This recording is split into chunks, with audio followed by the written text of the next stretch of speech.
एक मेहनती और ईमानदार नौजवान बहुत पैसे कमाना चाहता था क्योंकि वो गरीब था और बदहाली में जी रहा था। उसका सपना था कि वो मेहनत करके खूब पैसे कमाए और एक दिन अपने पैसों से कार खरीदे।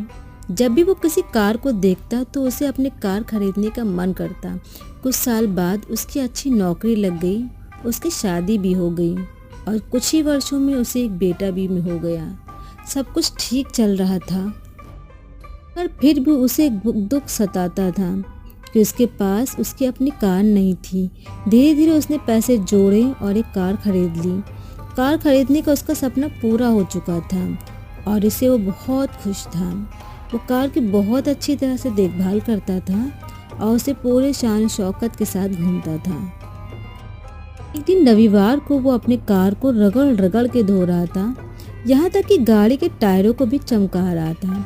उसका 5 साल का बेटा भी उसके साथ लगा हुआ था।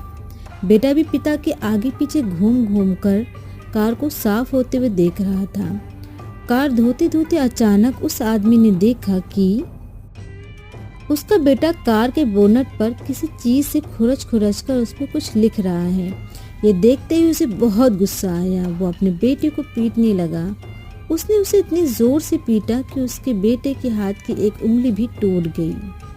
दरअसल वो आदमी अपनी कार को बहुत चाहता था और वो अपने बेटे की इस शरारत को बर्दाश्त नहीं कर सका। बाद में जब उसका गुस्सा थोड़ा कम हुआ तो उसने सोचा कि जाकर देखूं कि कार में उसने क्या लिखा है।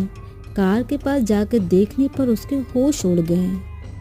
उसे खुद पे बहुत गुस्सा आ रहा था। उसे गुस्सा इसलिए आ रहा था कि उसकी बेटी ने कार पर खुरच खुरच कर लिखा था कि आई लव यू पापा।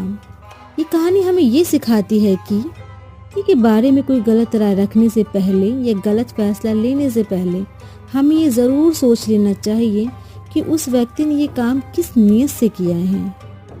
वीडियो पसंद आई हो तो एक लाइक करें और सब्सक्राइब भी कर लें।